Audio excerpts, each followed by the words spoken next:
Well, hello there. Welcome back to my channel. If you don't know, my name's Birdie and I love talking about books. So, I know everyone is gearing up for that holiday season and that extended stay into the season of joy and bringing and gifting and all that other good stuff.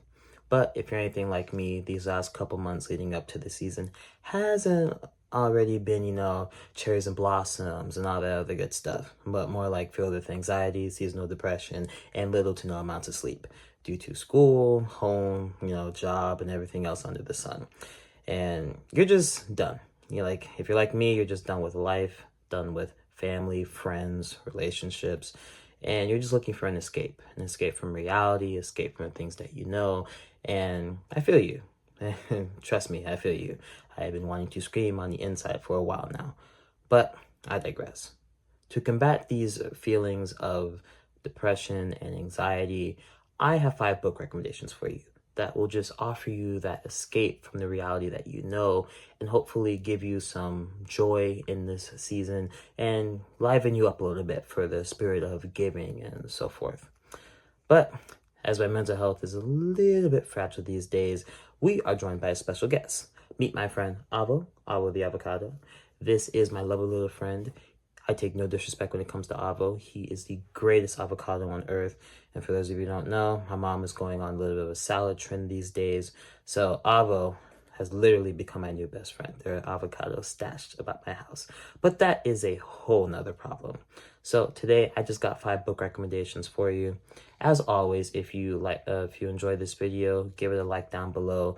And if you enjoy hearing the melodic, soothing sound of this wonderful voice, please consider subscribing so that we may talk about books more together. And without further ado, let's dive into the video.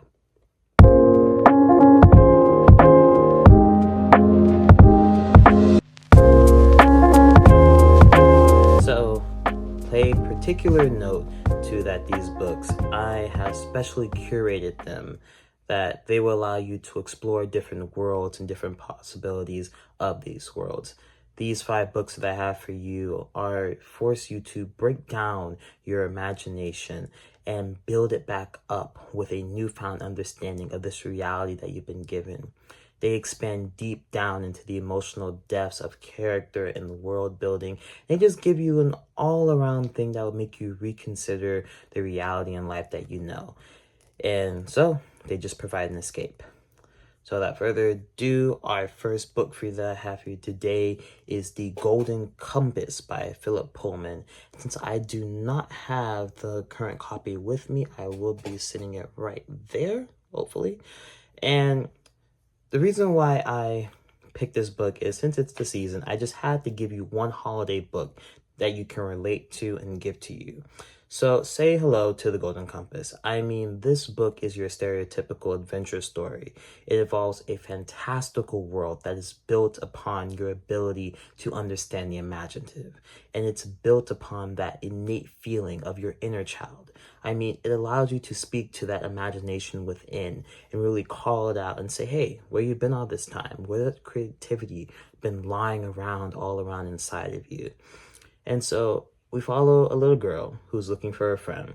I will not share too many details for you because I'm pretty sure all of you have seen the movie in school one point or another. But, it's about a girl who rides a famous polar bear and, they have a little bit of fun. And they go on an adventure to see the Witch King, I believe. And that's another problem thing. So this book, the reason why I love it is because it discusses the themes of identity and finding oneself through the face of adversity. It's a coming-of-age story, and I mean, the cover of the fantastical elements really highlight that coming of age, and it provides an avenue of internal discovery of you and as you follow the character. And I mean, while I was reading this book, I had nothing but love for the fantastical and for the world building.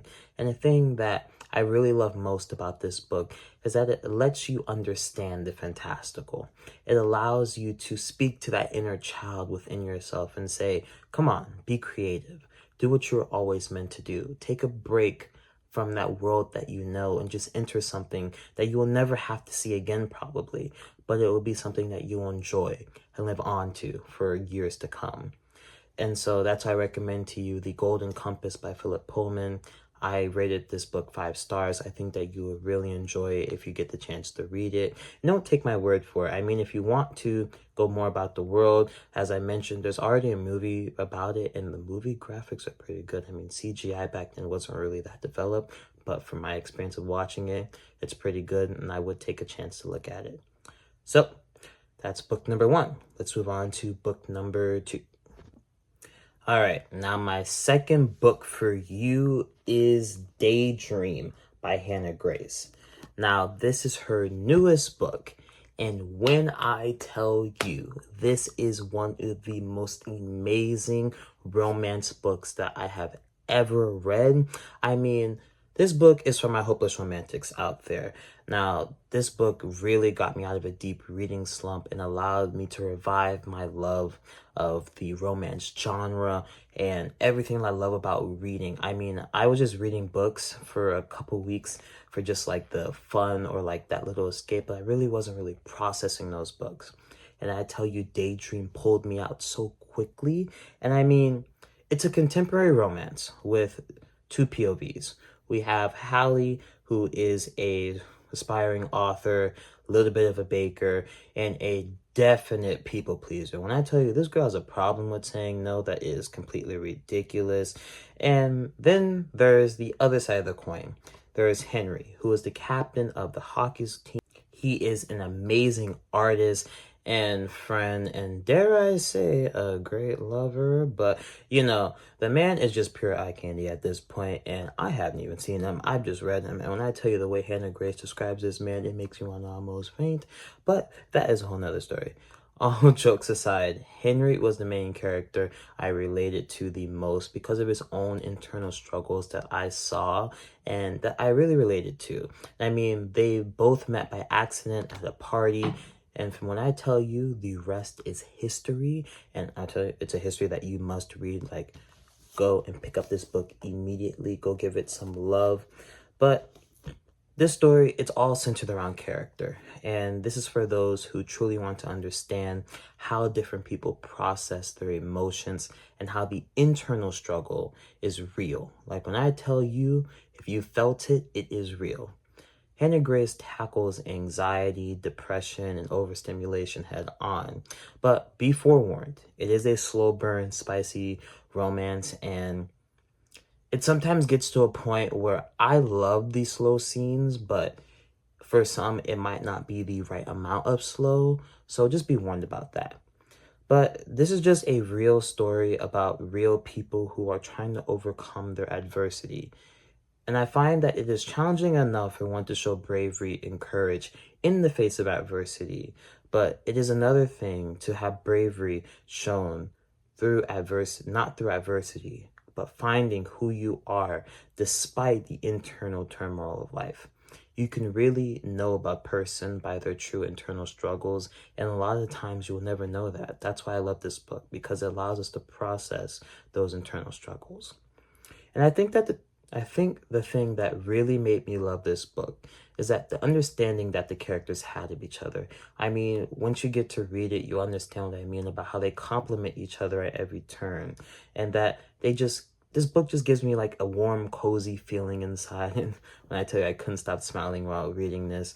And I mean, Henry's protection and his noticing of the small details, or Hallie just always knowing what to do in the moment and being so not only protective, but just comforting in a way that it's not really motherly, but she feels what you're feeling and she'll take that into consideration.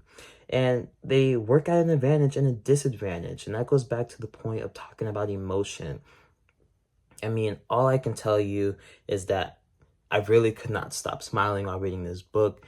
Hannah Grace did a phenomenal job. I mean, this is 448 pages of elevated storytelling that it just gave me a euphoric, emotional meltdown. Like, I literally cried while reading this, but this is a real amazing story. I'm telling you, you won't regret it if you pick it up. This is my full endorsement to Hannah Grace. I'm letting you guys know the Maple Hill series in itself is good, but this book right here, this lovely book right here, is the best one in the series. Like, you will not regret it. I'm telling you, go pick this up. Whether you got a Kindle or you go to your local Barnes & Noble, wherever you get your finest books, go pick yourself up a copy now.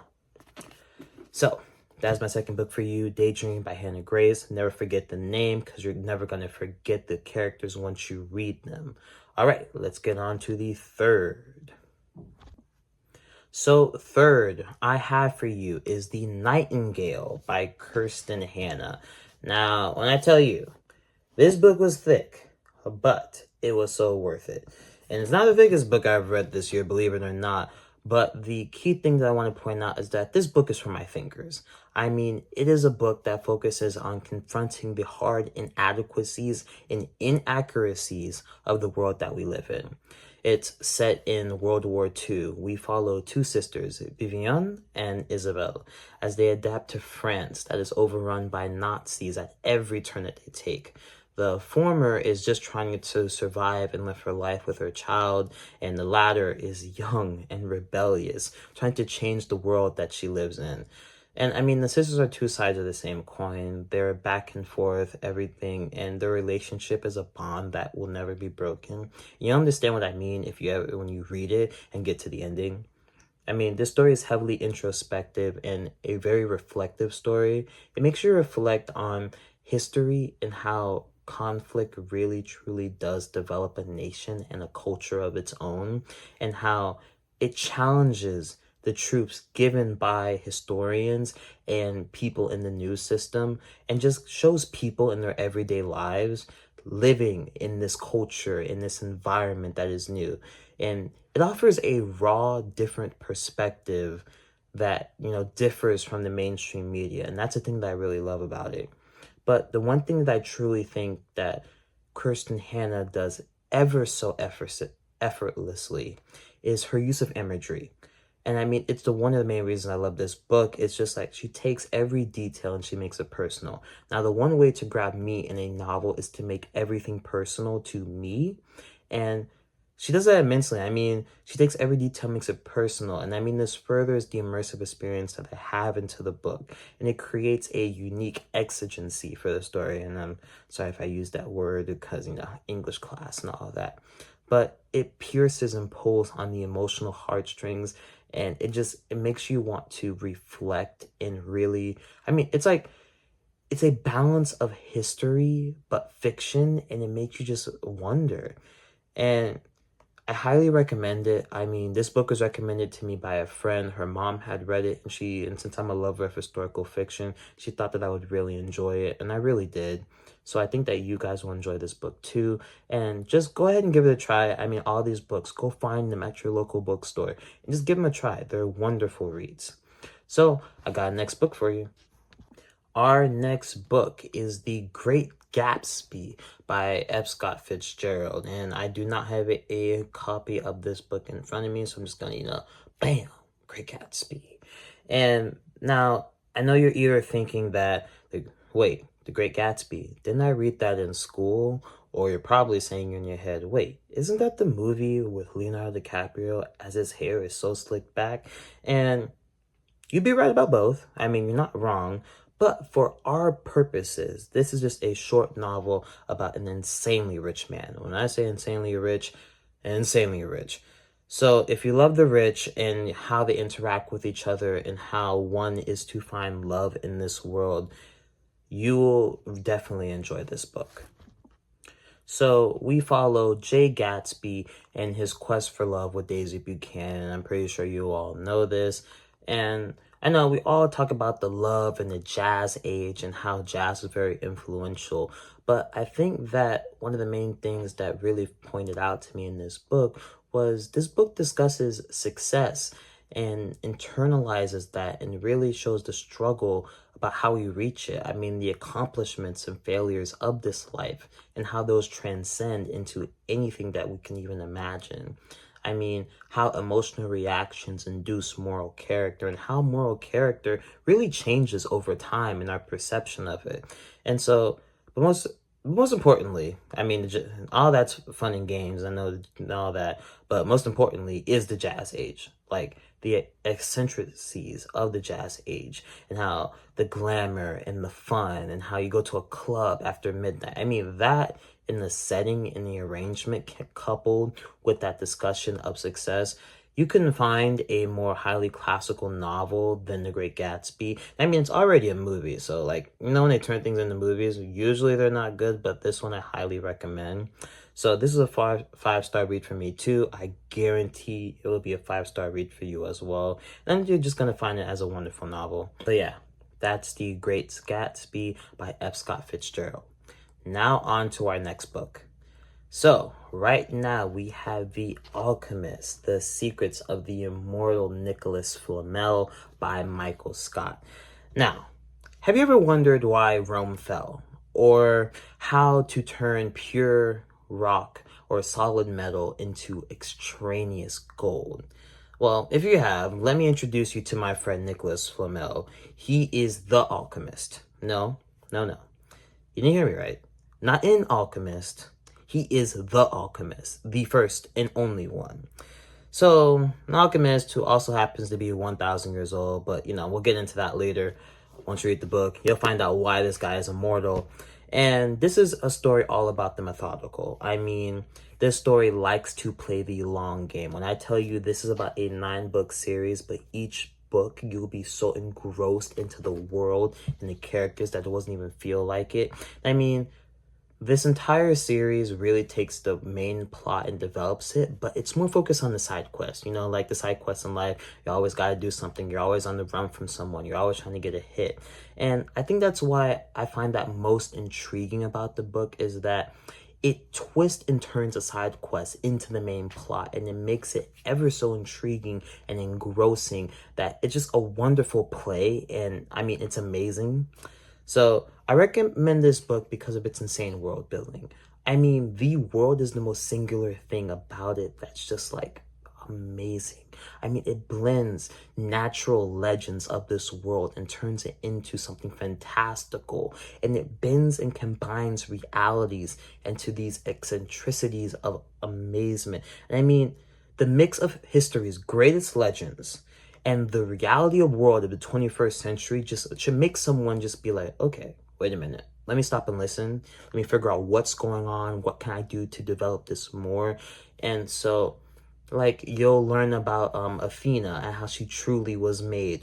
Or you'll learn about Hecate and how the goddess of three faces happens to own a literal tree outside of Manhattan. And so you'll just figure out these worlds, or you'll meet the oldest witch, the first witch of the Wicked West. And you understand how she lives in El Paso, Texas, just living in her antique shop. I mean, you understand all these things. But the most fulfilling thing about this story in the world is the prophecy. And once you meet the prophecy about the two twins, the gold and silver, you will truly understand what it means for the immortal Nicholas Flamel. And you know, you might find out if he dies or not, but that's a whole nother thing. So that's all the books that I have for you. Go and figure out each one. You really need to read this book and every other book that was mentioned here. And thanks for hanging out with me today. I know this book was probably long and I probably yapped a little bit too much, but I really enjoyed it, and I would enjoy hearing from you guys down in the comments. So comment below if you're going to take up any of these recommendations, or if you already heard of them before and you haven't really started them. Because if you have and you haven't read these books, then I seriously encourage you to do so. But if you have and have not, I really enjoyed talking with you guys today. So, bird out.